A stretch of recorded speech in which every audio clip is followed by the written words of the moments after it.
The Man Who Caught the Weather by Bess Streeter Aldrich.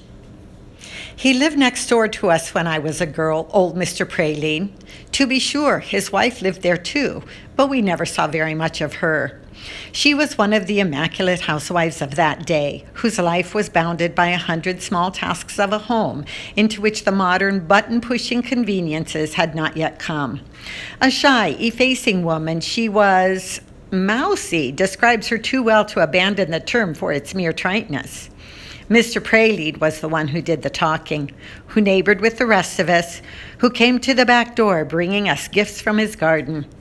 The Praline home sat in the midst of trees and flowers, like Ceres among her fruits. We were just then emerging from the dark age of fences into the enlightened era of open lawns.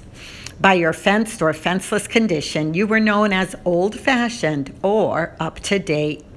One by one, the picket and the fancy iron and the rough board fences on our street had gone down before the god of fashion. Mr. Praline alone retained his, a neat picket, painted as white as the snowballs that hung over it, Juliet-like from their green foliage balconies. The shrubbery was not so artistically placed as that of today. We had not learned to group it against houses and walls, leaving wide stretches of lawn. Single bushes dotted Mr. Praline's lawn, a hydrangea here, a peony there, a tiger lily beyond, in shaded spots of brown, mulch-filled earth, like so many chickens squatting in their round nests. The Pralines were of English extraction, although both had been born in Vermont. There was a faintly whispered tale that they were cousins, but there was no one so intimate as to verify the gossip, and no one so prying as to ask. Mr. Praline was a half-head shorter than his tall, slender wife.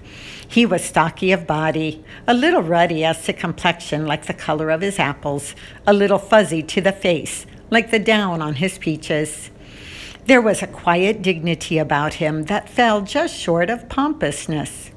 Mr. Praline, his wife called him, in contrast to the John and Silas and Fred with which the other women spoke of their liege lords. Where other women on the block ran into our home with the freedom of close acquaintances, Mrs. Praline alone occasionally came sedately in at the front gate, in a neat brown dress covered with a large snowy apron starched to cardboard stiffness. It was Mr. Praline who came often. With that manner, which was paradoxically gentle and pompous, he would bring us edibles from his garden all summer long on a homemade flat wooden tray. That garden, as neat as constant care could make it, was the delight and despair of everyone who attempted to emulate it. Not a pigweed showed its stubborn head, not a mullein stalk lifted its thick velvety self. The brick-laid paths, without sign of leaf, might have been swept, even scrubbed. As for the growing contents of the garden, they made a vari-colored and delightful picture. In its perfection, every cabbage might have been a rose, every beet an exotic tropical plant, the parsley dainty window box ferns. To Mr. Praline, there was no dividing line between the beauty of flowers and the beauty of vegetables. With impartiality, he planted marigolds near the carrots and zinnias next to the beans. "Just a little of the fruits of my labor," was his dignified greeting on those occasions when he tapped at the back door. In the center of the wooden tray might repose a cabbage, the dew still trembling upon the silver sheen of its leaves. Around it, a lovely mass of the delicate shell pink of sweet peas. One felt it as much of a sacrilege to plunge the cabbage into hot water as it would have been to cook the sweet peas. Or he might have several bunches of grapes in merging shades of wine red and purple, their colors melting into the red wine and purple colors of shaggy asters. Old Mr. Praline had the heart of a poet and the eye of an interior decorator. We never saw Mrs. Praline pulling a vegetable or cutting a flower. Occasionally, at evening, she walked in the paths with all of the interest and curiosity of a stranger, evidently considering the garden as sacred ground, as did the rest of us. Indeed, Mother was at their back door one day when Mr. Praline came up the path with the inevitable wooden tray. There were beets on the tray, their tops cut, their bodies like blood-red hearts, around them white sweet williams and crimson phlox. "I was just bringing my wife some of the fruits of my labor," he said in his curious, half-pompous way. We laughed about the phrase at home. Ours was a noisy, hilarious, fun-loving family. One member might bring in a mess of dirty potatoes in a battered old pail. "A little of the fruits of my labor," he would imitate Mr. Praline's pompous dignity. Or another, coming in with the first scrawny radishes, might have placed a few limpsy dandelions around them as a floral satire on the contents of Mr. Praline's wooden tray. If the garden was the old man's hobby, the weather was his very life. It was inconceivable that anyone should be so wrapped up in the constant change of the elements.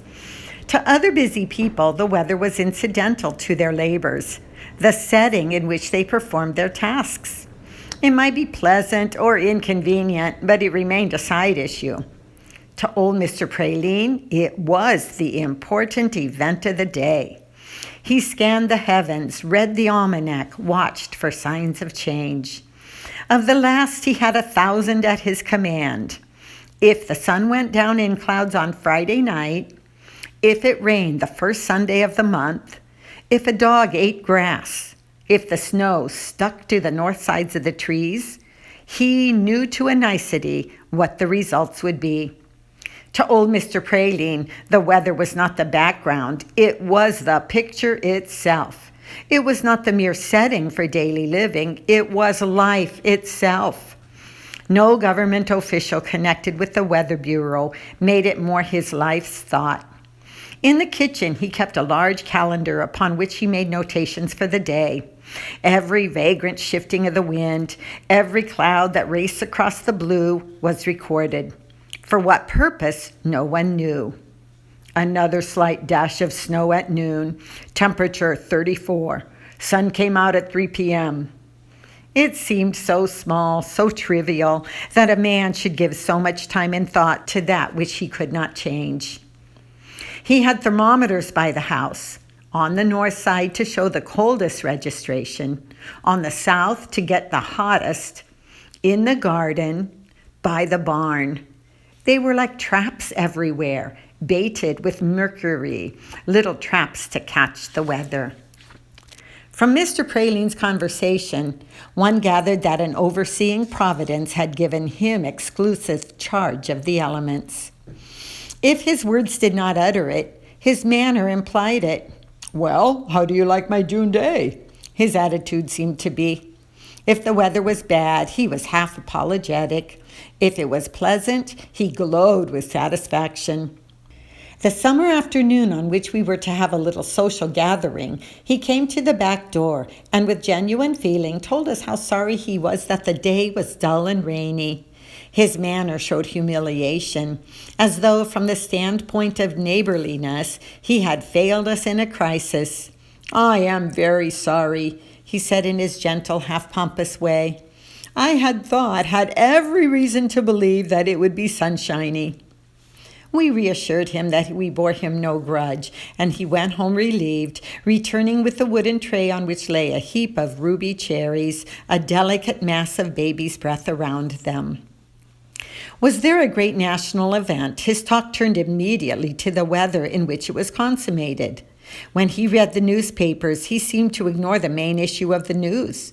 The weather, lurking in the background, was apparently of greater importance to him than the magnitude of the event. On the day of Dewey's triumph, he spoke immediately of the weather, wondering whether it had been dull or sunny in the harbor. At an inauguration, there was no comment from him concerning the great issue of the day, the change in the policy of the administration. He gave forth no acclaim nor condemnation of the new head of the government. His mind dwelt only on the fact that the new president was having to ride up Pennsylvania Avenue in a mist. Vegetables, flowers, and the weather, they were Mr. Praline's whole existence. Such little things they were, we said. Whether his wife was bored by the triviality of his life, we could not know. She was too reserved for any to sense her reactions to her husband's small interests. We could see her working about the house all day. Sometimes she brought out quilts and hung them on the line for cleaning. They were of intricate patterns, beautifully pieced and quilted. The Rose of Sharon, the log cabin, the flower basket, and the rising sun.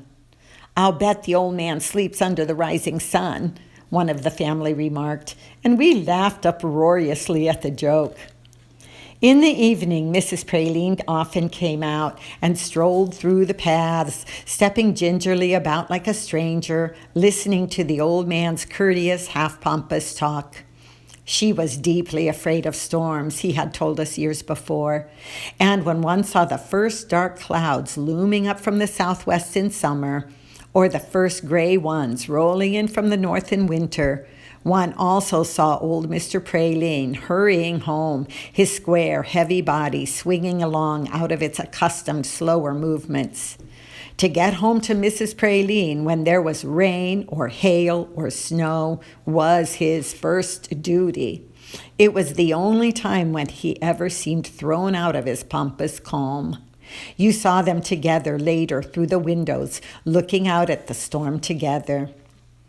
The Pralines attended a little ivy-grown church where the old gentleman passed the collection box.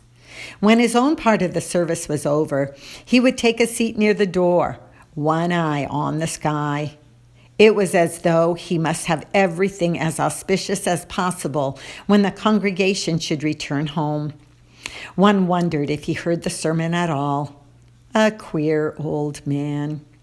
But the queerest thing of all was his strange prophecy that the day would come when the weather could be regulated. We young folks guffawed at that. He was eccentric before he sprung that one, we said, but now he's a nut. In his half-pompous, half-gentle way, he argued it. In the centuries to come, who knows but that humanity will have progressed to such an extent that men can catch the weather and retain it, hold it for a time to their own choice. You smile at that. He was sensitive to our thoughts. But strange things have happened. Who would have thought you could catch the human voice in a little box and listen to it through a tube to the ear? This was all some 20 years ago. Who would have thought a machine would rise up in the air under its own power? Who would have thought carriages without horses would go about the streets? The whole trouble would be, we joked with him, you would want rain the day we wanted sunshine. And living next door to us, there would be complications. "Oh, I don't pretend to know how it could be accomplished," he said in his gentle, dignified way. "I merely suggest that in the years to come it may be so." So the Pralines went on living their quiet lives, refined, gentle folk, but different and a little queer. And then, on a spring day, old Mrs. Praline died as quietly and unostentatiously as she had lived. There was no fuss about it. A hard cold, the doctor coming and going, a neighbor slipping in and out the back door, a cousin coming out from Chicago to care for her. Death. The various members of our family went over to the house. Other neighbors came, as they do in small towns. A man's sorrow is the town's sorrow. In a neighborly community, sympathy takes concrete form. It becomes buns and flowers and apple jelly and sitting up. Old Mr. Praline greeted us kindly, courteously. Outwardly, he showed no manifestations of his grief, except that his face was gray and drawn. He was solicitous of our comfort. He brought in fuel for the kitchen stove and oil for the lamps. He went to the cellar and came back with apples, polishing them scrupulously. He asked us if we were too cold or too hot. He went up and down his tulip beds, pulling a few tiny weeds from the soil. Such little things in the face of death. He looked at the thermometer, at the almanac, at the sky, and predicted a pleasant, sunshiny afternoon for the services. A queer old man, we all said. Not even death itself could take his mind away from the habits of a lifetime. Mrs. Praline was buried in Riverside Cemetery. It seemed very mild out there this afternoon, he said to us a day or two after the services. There was a light breeze from the northeast. We knew where out there was. By Memorial Day, there was a stone at the grave and a mass of scarlet geraniums which he had transplanted, and some parsley. How odd, we said, parsley from the vegetable garden. But he was always odd. We walked around the stone to read the inscription. Propped up against it in the lush grass was a thermometer. We laughed a little, but only a little. Some laughter is half tears. During that summer, he seemed lost, a boat without a rudder. It was pathetic the way he went about his housework. He hung the quilts out on the line to clean them, the flower basket and the log cabin, the rose of Sharon and the rising sun. We would see him walking about the yard in the evening with a lantern, reading the thermometers. Look at that, we young folks said. He's batty. Oh no, Mother said. He's lonely. And then, quite suddenly, we realized that he was going out to the cemetery at the sign of every storm. At the first glimpse of a thunderhead looming up over the trees, we would see him slipping out of the white picket gate and hurrying down the street. In some undefinable way, he must have felt that he wanted to carry out that old habit of protecting her. It's ridiculous, we said. It's beautiful, Mother said. If we expected his garden to deteriorate, we were mistaken. He took more pains with it than ever. More often, he came to the back door with its products for us. Once, someone spoke tactfully about paying him, that he ought to have some compensation for his work. He looked pain. Oh, no, he said with gentle dignity. Please do not speak of it again. He found out the neighbors' various likes and dislikes. I put out some turnips for you, he said to Mother. I do not care for them myself, but I want you to have some. Yes, a kind old man. And he continued to manage the weather. I do not want to intrude, he came to the back door, but I see your family is making preparations to go on a picnic. Yes, Mr. Praline, wouldn't you like to go with us? Oh, no, thank you. You are very kind, but I have work in my garden. I went to a picnic once in my youth. It was a very enjoyable occasion. I wanted to tell you that I think it will rain before night. The wind has switched to the east, and the temperature is 5 degrees higher. The queer old codger. And then, as the years went by, he began to include others than the immediate neighborhood in his gifts, people he had not known before and with whom he had become acquainted in the cemetery. A cemetery is a friendly place. You talk with people there whom you have not known in town. The grass ought to be mowed, you may say to the wealthy widow by her husband's mausoleum. Or, do you think the peonies will be out by Memorial Day? To the Italian fruit vendor by his baby's grave. So people who talked to the old man out there, even though they lived across town, became the recipients of his garden produce. For 3 years he lived his queer, busy life there, alone with his garden and his thermometers. It was in December of the 3rd winter after his wife's death that the gray clouds of a big snow began rolling up from the northwest.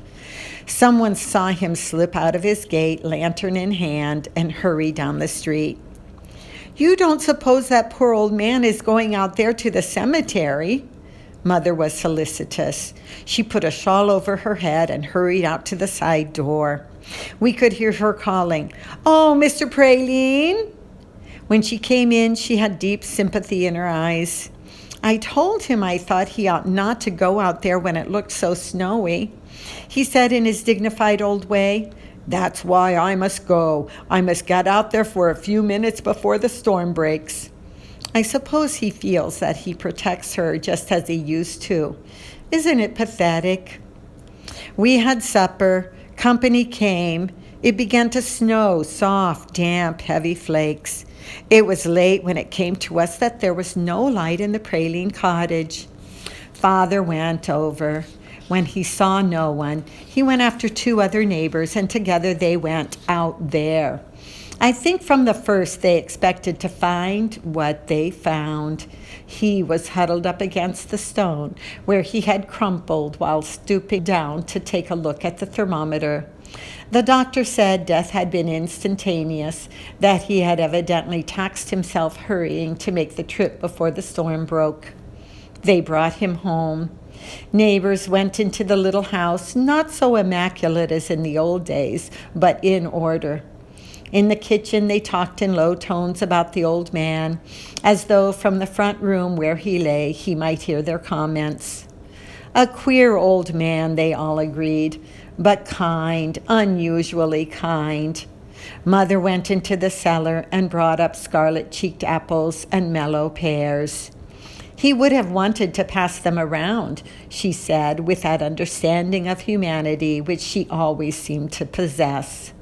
Scrupulously, she polished them before she served them. The cousin and a young married daughter came. The cousin cried a little, tears that were not especially sad. I didn't feel that I knew him very well, she told us. When I took care of Cousin Sarah, he was always very kind to me. He brought me everything from the garden. He kept me supplied with fuel. But I never really got acquainted with him. When we did talk, it seemed to be only about the weather. But he was a good old man. They took him out there where his wife was, and the dead geraniums under their thick covering of snow, and the parsley from the vegetable garden, and the thermometer. In the evening, Mother and I went over and sat a while with the cousin and her daughter.